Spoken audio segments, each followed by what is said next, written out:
everyone, and welcome to today's video. As you may or may not know, every year for Halloween I do 3 different Halloween looks. I do one that is low-key, casual, you can wear it out and then you know you're doing a Halloween look, but no one else can necessarily tell it's a Halloween look. Then I do a second one, which is all fun, just makeup, that you can then wear to a Halloween party. And I then do a third one that has something SFX to it. Now last year I did a cow print makeup look, a zombie makeup look, and a werewolf makeup look. And then I also did like a Black Eyed Kids photo shoot just for the fun of it. And now this year we're getting started with a Google inspired look. And this idea comes from Google turning 25 this year and them having pretty distinct colors. And this is because I try going for things with pretty distinct colors when I do the casual makeup look so that you can tell what it is without me having to draw anything too fancy on my face. Plus the design elements that Google have are pretty simple to recreate. So let's get started. I'm going to get my primer all over my face and then I'm going to start with my eyeshadow just in case I get fallout or anything goes wrong. Now the idea is to do your foundation how you would have done your foundation, just on the eye area and not over your whole face. That way, if you need to restart and wipe something off, you're not wasting like a whole face of foundation and all the effort that goes into contouring and blending. But if it does work out, you don't have your eyes looking different than the rest of your face, because it's pretty difficult to go in afterwards and try and get the concealer there after you already have the eyeshadow there. Next, I'm going in with my concealer. And while I'm blending it out, I'm also making sure to kind of blow it out to the side here, because you do blend your eyeshadow up in this direction. And if you don't have any product here on your temples and you then blend your eyeshadow there, you either have eyeshadow on bare skin or you have to go over the eyeshadow with your foundation later and then try and fix the eyeshadow, and it just never looks good. So you're essentially putting makeup on this whole strip up to your hairline. Next, I'm just setting everything with a nude powder, and I also want a nice uniform base to work on. I just realized that now that I only have the foundation up to like here and here, you're going to see like how different the foundation shade is from my skin tone. But if you see that, no you don't. So Google has 4 main colors. It's yellow, red, blue, and green. Specifically these shades. So I'm quickly going to look through all the eyeshadow palettes I have and try and get as close a match as possible, because that's what's really going to sell it.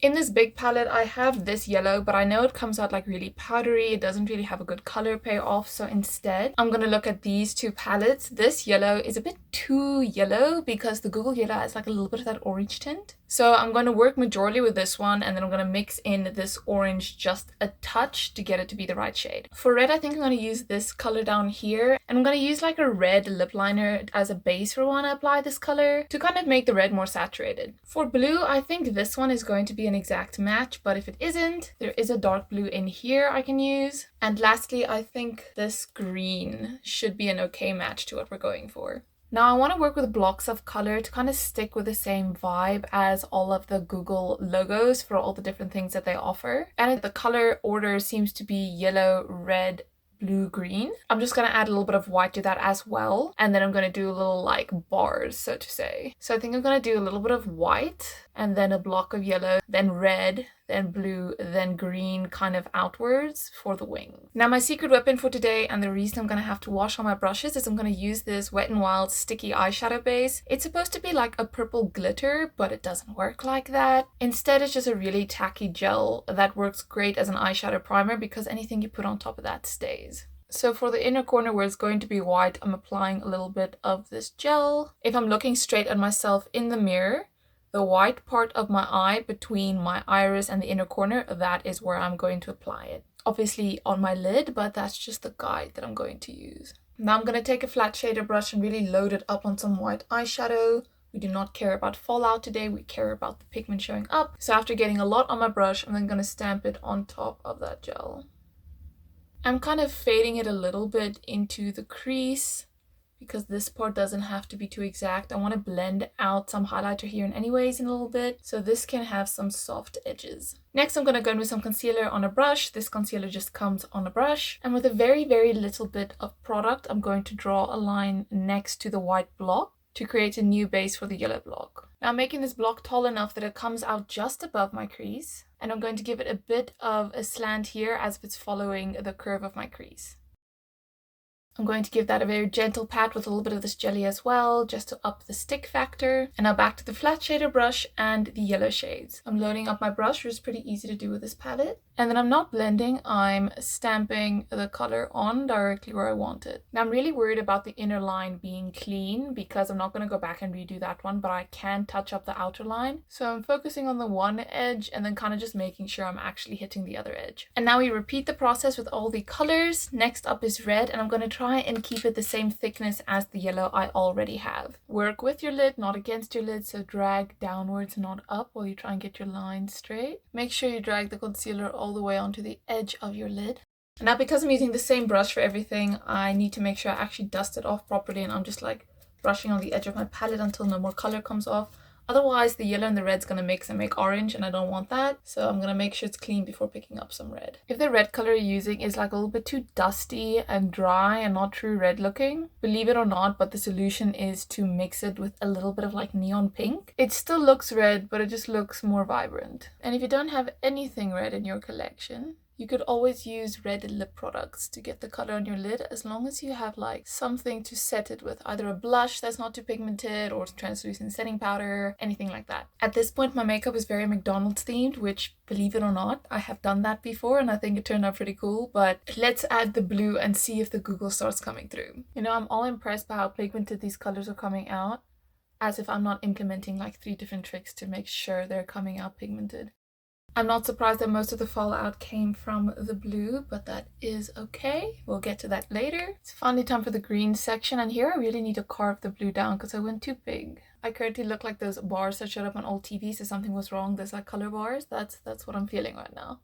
Now something that adds to the difficulty of this look, but that is definitely necessary, is making sure you don't leave any gaps between the color bars. Because if you see like a line of the concealer color peeking through, it's not very cute. And it kind of looks unfinished, so you do need to get the colors right up against each other without letting them mix. That is the trick. Now what is it with these Passion Pro palettes that I can't open them? And Aiden's not here, so he can't open them for me. Now this green doesn't look right, and I'm guessing it's because it's a bit too light, so I'm gonna add a bit of this dark green and kind of mix it in. But if you mix colors and you start on the one side and you see that's not what you meant to do, you still have to do it on the other side. And you might be thinking, oh, why? If it's a mistake, why would I continue doing it? But if you've already added the color on this side and you now try changing something else, then you find something that works and you try doing it here, the two are gonna look different because you have one more color here than you have on this side. To make both sides look the same, you need to do the same thing on both sides, all the good and all the bad.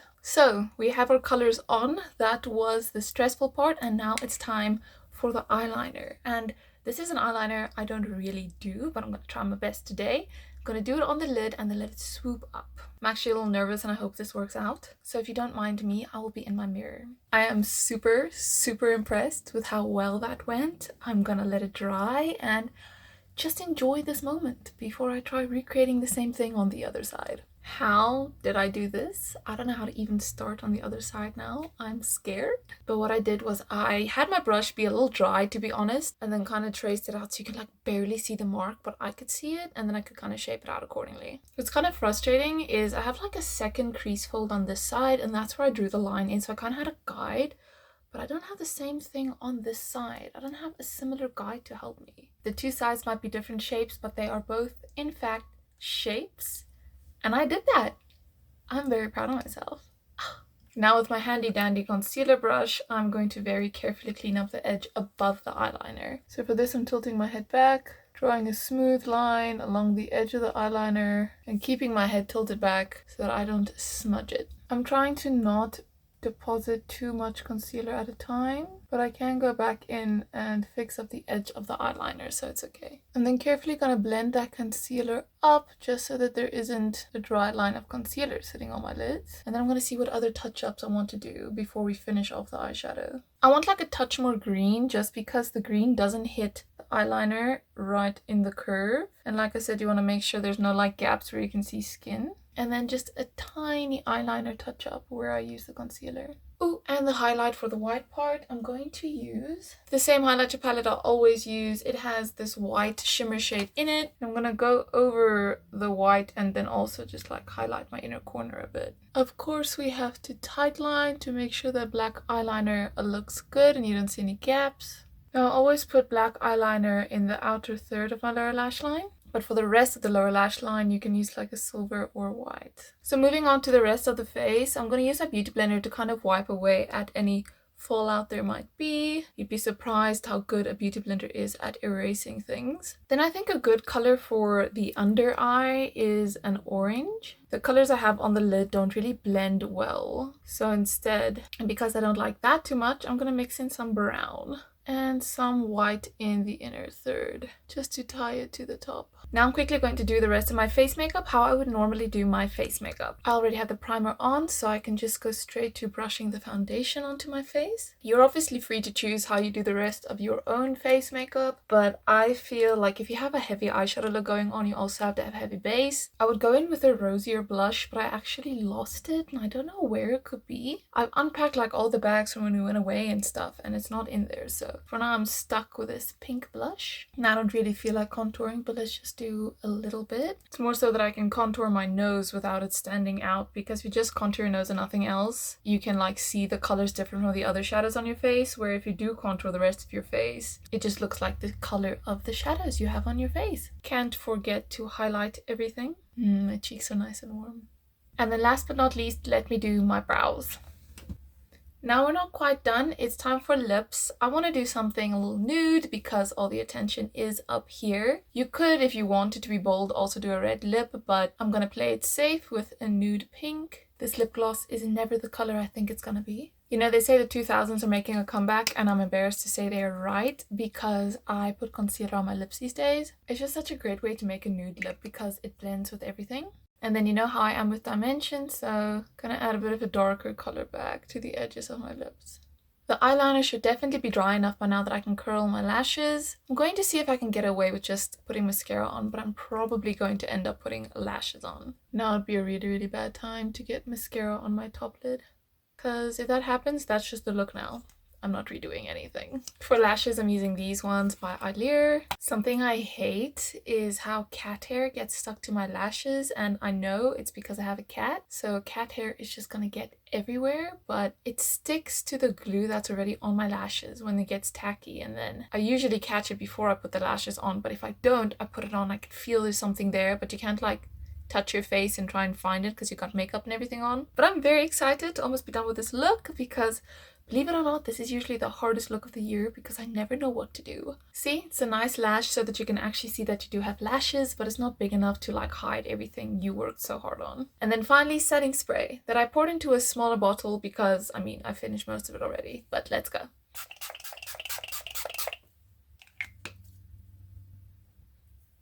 And then this is the final result, Halloween inspired by Google. I'm not sure how many people would recognize these colors as Google colors because they're also primary colors, but this is still a very fun look to do. I am enjoying it a lot right now, and I think it looks really cool. But if you are interested in more typical Halloween looks, those will be coming for you soon, so stick around for that. But other than that, thank you so much for watching, and I hope you enjoyed watching this as much as I enjoy doing this look.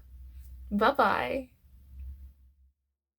Too bad I have nowhere to go because it's a Sunday evening. If I did this yesterday, I could go to a bar and just look like this in public.